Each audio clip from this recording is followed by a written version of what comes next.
What's up, everybody? Welcome to another episode of Tech Backstage. My name is Eddie, and I am joined by our guest today, Nadia Adams, who is the founder of Blue Agilis. Nadia, how you doing today? Doing well. How are you doing, Eddie? Thanks for having me on the show. Yeah, I'm doing great, and thank you for being here. I'm really excited to have you on the show. Current development customer, and really excited to be working with your company. Before we dive into the topic today, I'd love to, hear a little bit about your background and how you came to found Blue Agilis, because I know that your origin story is, it's baked into the founding story of Blue Agilis. So I'd love to tell the viewers a little bit about, where you came from and how you ended up founding Blue Agilis. Yeah. So I am very passionate about disrupting the healthcare industry, specifically improving health outcomes and the value that consumers get when they access our healthcare delivery system. The reason why I'm really passionate about this is because due to a series of preventable medical events, my younger brother has severe brain damage. And so my family and I have kind of lived and breathed what it's like to actually have a loved one that will need 24/7 care for the rest of his life. And these series of events, we really don't blame any individual. I believe that there's really bright, talented, some of the most highly educated individuals working in our healthcare industry. But the reason why we're seeing all of these preventable errors and deaths is not because of the people. We have great, passionate people, but it's really because of the broken system. And so I've kind of really dedicated my whole career into helping to make sure that we eliminate preventable medical errors and deaths. Because the statistics are alarming. 1 in 4 patients that access our healthcare system today receive preventable medical harm, and that doesn't even include preventable medical death. That's a staggering statistic. And I think it's actually one I remember when I first talked to you. I was a little bit surprised, honestly, because I don't want to say it's the best in the world, but when you think about the U.S. healthcare system, you like to think that we have some of the most advanced medical facilities in the world, and you think we have some of the most qualified doctors and nurses in the world, and like you said, a lot of this it's not because of that. It's just because of preventable accidents and things like that happening. But like when you first told me that statistic, I was like shocked, honestly. And then, but what's funny about it, it's kind of like when you see you've never seen your car on the road until you buy it, and then all of a sudden you see it everywhere. So it's like right after I started talking to you, I started seeing all these stories about people. I saw a story on LinkedIn the other day about a guy who had gone in for kind of some routine medical stuff. I think it was around an infection, and ended up having a heart attack due to due to the medical treatment that he received. And I mean, luckily he survived, but that's something that's 100% preventable. And so frankly, for me, it was a little bit shocking. Love to circle back before we dive into the topic, because you said you dedicated your entire career to disrupting the healthcare industry. That's a pretty bold statement. And I think it's very brave to have that as your mission. And I love that you guys are so mission driven. But tell us a little bit about how you ended up coming to found Blue Agilis, and maybe a little bit about your journey to understanding the backstory with your brother. But what was that thing that made you go, hey, I got to start this company, because everything else that I've done so far in my career has not given me the effect that I need it to have on the industry? Yeah, that's a great question, Eddie. So the healthcare industry, I don't know if the viewers are aware of this, maybe some of you are, but we're really kind of a lagging industry when it comes to innovation, being nimble, and um, And we've done great things. Like we have like really great specialists, like you said, and really great like diagnostic tools and tests and things like that that have really helped take healthcare discovery and really drug development and all those things like to the next level from kind of where we stand as a US healthcare system. But there are so many improvements that need to make within our system. That's just about making sure, like for example, making sure that we're giving the right patient the right surgery at the right time on the right leg, for example, right? And so we've done a lot of amazing things in terms of like innovation and discovery, but there's also a lot of just day-to-day things that we can do better. And that's kind of where I started my career. I started it in quality improvement because it was how do we actually improve the processes, the care processes of care delivery, so that using the example that I use is if a patient needs surgery, we're ensuring that the way that the patient gets their surgery is being done in a zero error, zero waste manner. So surgery done on the right body part at the right time, and then when the patient is done with surgery, having the right care plan so that they can recover and get back to the day-to-day activities that they want to do, like going out and seeing their grandchild's ball game, for example. And that's where really things sometimes don't always work the best way that they do. And like kind of what you said about like, you know, once you get a car, then you kind of see it more often on the road. That's what I see, right? So being in my field, I know what standards of care to expect. And what's really frustrating and why I continue to be motivated to make it my mission is every time myself or my loved one or a friend accesses the healthcare system and they tell me their story, it's not really the standard of care that they should be giving, right? Getting. And I'm not saying that, like, I don't want anybody that's tuning in right now to think that I'm like totally poo-pooing the healthcare system. Like, I really do think that there are amazing things that have been done by really amazing people. But I'm saying there is another level of care that can be delivered, because if you think about the airline industry, they don't say, hey, we're going to fly the plane today, and it's okay if 25% of the planes don't make it to their destination, right? And that's all I'm trying to get to is with Blue Agilis is how do we actually improve things that can be improved so that when consumers access our healthcare system, they get the value that they deserve. And you'll hear me talk about value a lot. Value is really how I define it, the quality and health outcomes that one receives with the cost of care, because cost is also a major issue in our healthcare system that has led to a lot of health equities within the system itself. And so I started my journey in quality improvement, realized that the tools that we have access today, healthcare really adopts a lot of quality improvement tools from other industries. And so I remember, like, for example, Lean in Six Sigma being like the flavor of the years, I will call it. And Lean has a time and place for when it works. But what is different about healthcare is the complexity of healthcare. So we're not just saying, okay, how do we create an efficient process to make more tires or better widgets? We're saying that there's a group of people that are humans. They're not robots, right? They're physicians, they're nurses, they're medical assistants, they're social workers. There are a lot of individuals with different expertise and backgrounds that are all coming together to try to provide patient-centric care, whole person patient-centric care for the patient. And these individuals are semi-autonomous and semi-dependent. I like to use those two words because none of them can work fully on their own. They have to work together. But because healthcare is really complex, this working together to deliver the best value to patients is so broken because we have so many silos. And so I noticed like tools like Lean and other quality improvement methodologies only worked for certain problems that I call more complicated problems. Right.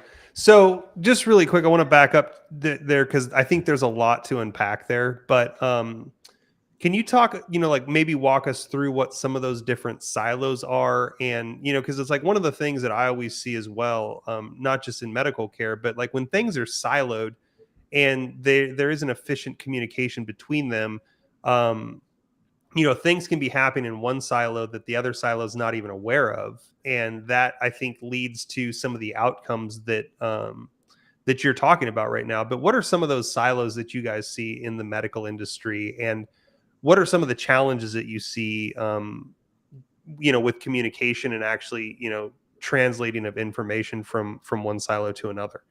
Yeah, Eddie, another great question. So one silo is even silos within specialties of care. So you have primary care physicians and you have a bunch of specialists, and they don't always communicate with each other, even if they're within the same health system, working on the same electronic health record. And so when I talk about the value and the cost of care, there's so many duplication of tests. So that's cost to the consumer, right? Right. So if you're getting tests ordered at your primary care and the same test ordered at your specialist and the same test ordered at another specialist, that doesn't need to occur to provide your care. So that's one of the silos. The other silos are also within teams of care. So if you think about how healthcare started back in the day, it was like home visits where you had the doctor with his medical bag going out to houses and treating patients. And so now we're in a place where we're moving to team-based models. And I think when you're moving to team-based models, not everybody knows how to do it well yet, because there is so many different types of individuals that may need to be involved. And as with anything, not just healthcare, communication. And Right. I don't think we can like stress communication, but those are kind of like the silos that I noticed. But the thing that really has driven Blue Agilis to when we launched the company January 2021 is we know that we're not a company and we're not a solution that fixes all these problems. Mm-hmm. But we understand healthcare deeply enough to know where these silos exist and where the opportunities for improvement can be. And so I know that there's a lot of health tech companies that are being started out there. And I think the difference between where my co-founders and I are coming from is we're not tech people going into healthcare. We're healthcare people that have worked in healthcare. Like I have co-founders that are physicians, and we understand healthcare deeply, and we're going to tech to make our solution scalable. And so where we've seen it not work is when there's too much standardization in how to intervene to produce a better health outcome without thinking and recognizing the uniqueness of different providers and their preference on how they treat their patients, practice workflows, or even patient populations. Yeah, no, I love that. And I think that's a great segue actually into really getting into the meat and potatoes of the topic, which is you guys disrupting, healthcare status quo. So talk to me a little bit about, let's dive into Blue Agilis and let's talk a little bit about how are you guys taking a look at this problem, and how are you guys helping to contribute to the solution? Maybe walk us through, because I was really fascinated when you first showed me the workflow and what your solution is. um it was easy for somebody like me to to be able to understand, because I'm not in the healthcare space. I'm, like I've never even worked in healthcare. I don't even like going to the doctor. So I go because I have to. My wife makes me. But like if I had a choice, I'd never go. But it was easy for me to understand. But I'd love to talk just a little bit about how you guys are looking at the problem and how you're working to address it and come up with a solution. Yeah. So kind of going back to my first statistic, and I'm going to throw out maybe one or two other. 1 in 4 patients that access our healthcare system today receive preventable medical harm. That does not include preventable medical deaths, as I mentioned. And this was a statistic pre the pandemic, pre COVID-19. And as we know, the pandemic has really created a lot of stress and burnout in our healthcare friends. And so the number could even be a little bit worse. And so if you think about this number, 1 in 4 patients that access our health system receive preventable medical harm. Why? So where Blue Agilis comes in is, every day we have people tackling issues about, how can we provide better care for diabetics? How can we provide better behavioral health? How can we look at, unnecessary ED utilization? Because there's a lot of patients that are going to the ED to get care, and they don't need to get care there, right? It's not of value to them personally for their health and definitely their pocket. And so when you think about the problems and why, there are proven evidence-based solutions out there that have been discovered by amazing individuals, amazing scientists, physician scientists, clinical scientists out there that are specific in healthcare. But I'm not sure if you're familiar with this statistic. On average, it takes 17 years for any new evidence-based discovery to be implemented into routine healthcare settings. And out of all of the evidence that's being discovered through NIH or whatever research or funding organization, only up to 1% of that evidence-based practice is ever even experienced by you or I. That's Okay. incredible. Yeah. It's mind blowing. And so what we do is we say, okay, we know that there's problems and we know that there are solutions that are proven evidence-based solutions, right? That has worked. How do we take the problems and match your problem, whatever healthcare organization that we're working with, to solutions that are proven? And then we go a step further because, one of the things I mentioned is too much generalization and standardization doesn't work in healthcare because it doesn't take into account the local differences. And so if you read a JAMA article or a New England Journal of Medicine article and you look and say, oh my gosh, Cleveland Clinic or wherever, Johns Hopkins, they did this great intervention that improved health outcomes, patient experience, cost outcomes. I'm going to do the exact same thing and I should get the exact same results, right? Well, that's not the case. You can do the exact same thing, but you will not get the exact same results if you don't take into account those local differences. And that's what our technology does. We validate the problem that an organization has. We have a smart solution search that matches proven solutions to the problem that they have. And then we take it a step further and we understand their provider beliefs and attitudes, practice attributes. And we can say, based on this patient population, this is how this evidence should be localized so that you are actually successful at meeting your outcomes that you want to deliver and can rapidly implement the intervention that you want to implement. And so we run these rapid sprint cycles because it's all about understanding what localization needs to happen. And then once we get like a proven solution that works for that environment, our platform auto-generates a minimum standard operating procedure. And so that's kind of what we specifically tackle. That's incredible. I love that. And I love, this is something that I drive home all the time. A good buddy of mine, he's actually, he's the CEO of a company called Money Geek, but he, I don't want to say forced it on me, but heavily recommended numerous times that I read the book Working Backwards, which is about the AWS, or not just AWS, but about the Amazon process. And I love what you're talking about here, which is, you're looking, hey, what's the outcome that we're trying to drive here? Like, start with the end in mind. Like, what are we trying to get to? Are we trying to get to, less cost to the client or to the patient? Are we trying to, reduce, I think one of the ones that you brought up to me was, and I can't remember the exact statistic or what it's called, but when we talked previously, like return visits, like reducing return visits to the facility and readmission. There we go. There it is. But like you're looking at things like that, like, hey, what are we trying to do? Well, we're trying to reduce readmissions. Like, okay, well, cool, great. We got a goal in mind. What does that actually look like in practice? And how do we get from where we're currently at right now to what that actually looks like in practice to actually get to that end result? And I love the approach that you guys take because something like a, like a guy like me who's just a software engineer can actually sit down and understand.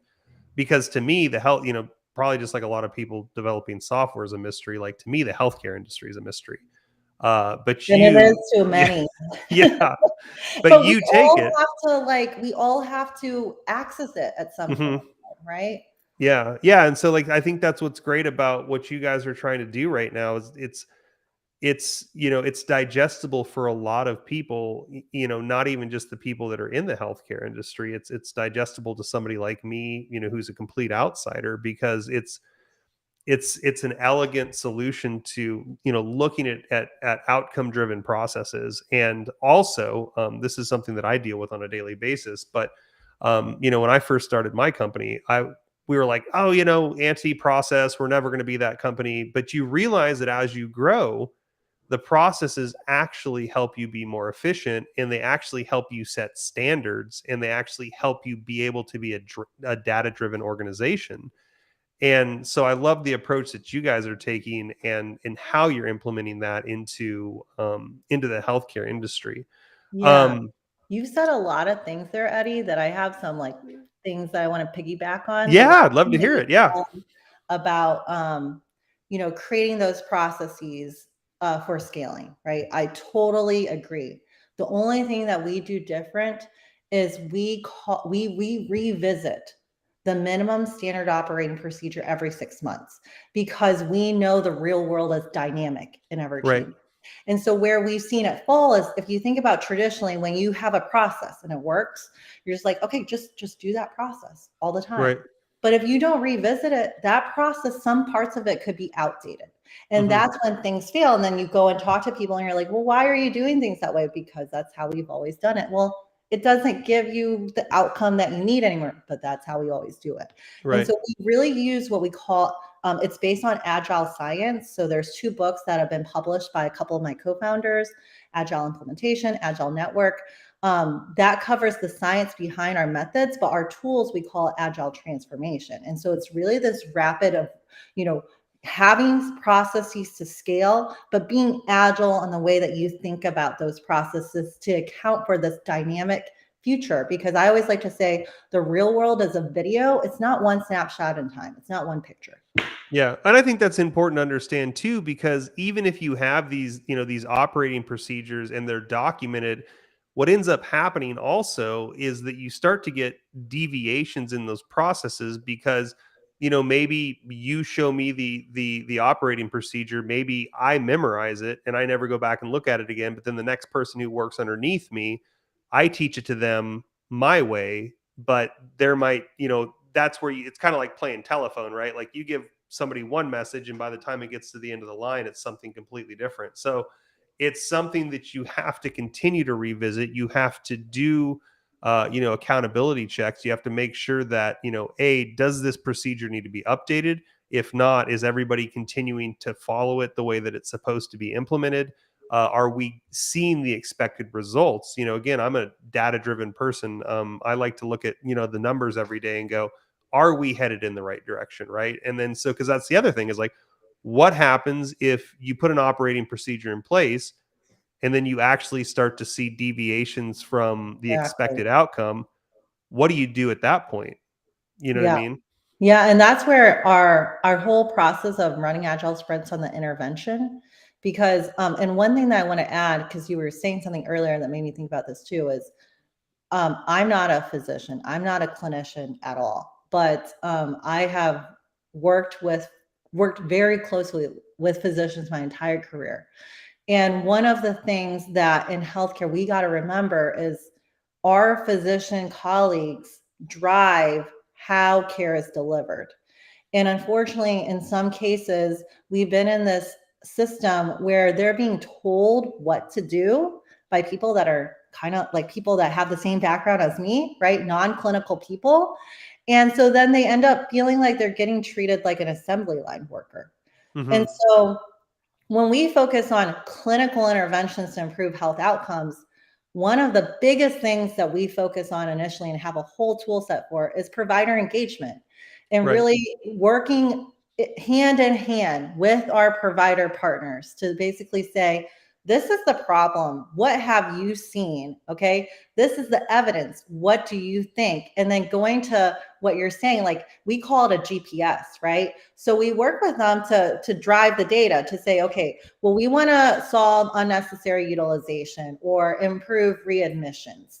This is the evidence-based intervention that we could do for this patient population or what they want to work on. And as we're running these rapid sprint cycles, we are taking data that is really driven by things that they care about in the field to say, okay, are we moving in the right direction? Or are we not moving in the right direction? We don't believe that trying any intervention the first time is going to give you the gold star. So that's why we believe in this whole GPS concept of like what you're saying, Eddie, which is like, I live in Indianapolis. I want to go to Chicago, but right now I'm implementing my intervention and something's happening. I'm heading towards Nashville. I need to pause. I need to work with my team, and I need to figure out what parts do I modify. Yeah. And that's the rapid iterative cycles.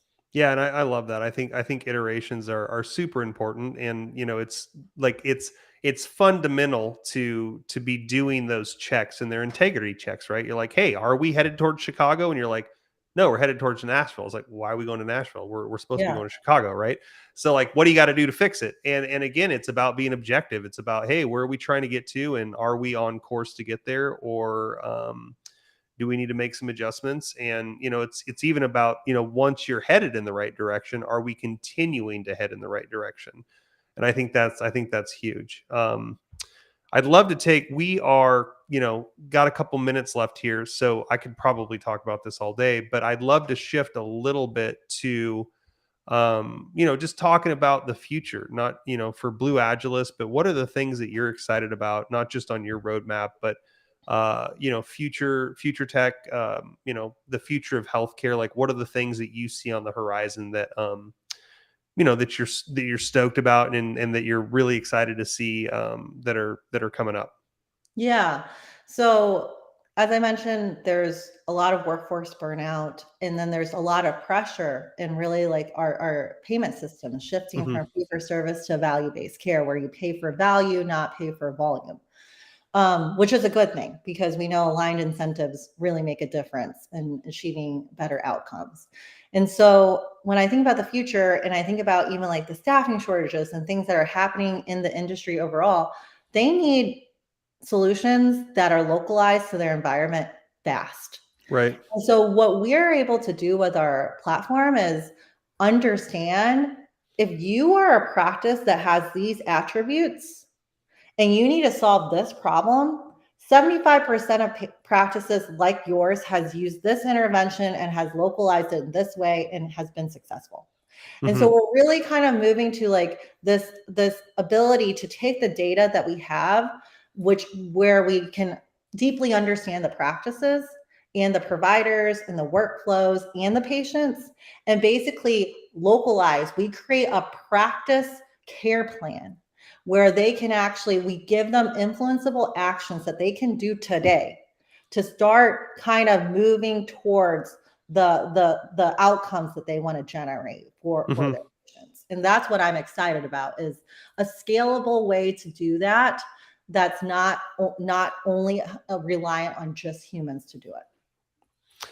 That's incredible. So like, talking about maybe like some automations, and do you guys have any like thoughts on potentially implementing AI and machine learning in these types of processes in the future? Absolutely. Absolutely. Cool. Yeah, no, I'm a big fan of machine learning. And again, I'll say it for probably the thousandth time today, but like, I love data, and I think it's huge because it not only allows you to, data really tells you, you know, or allows you to tell the story, right? And I think that by using that, you can actually, and this is actually something where you can actually learn from the past as well, right? And you can actually take a look at, hey, we did this in the past, and you know, running it through, and we got the expected results here, and we didn't get it here, and these are the, you know, the deviations between the two. And anyways, I could probably talk about that all day as well.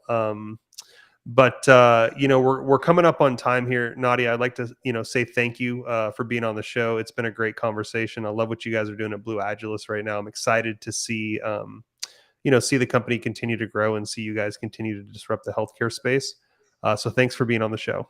Appreciate it. Thanks for having me, Eddie. Yeah. Carlos, do you want to come in and do the announcements really quick?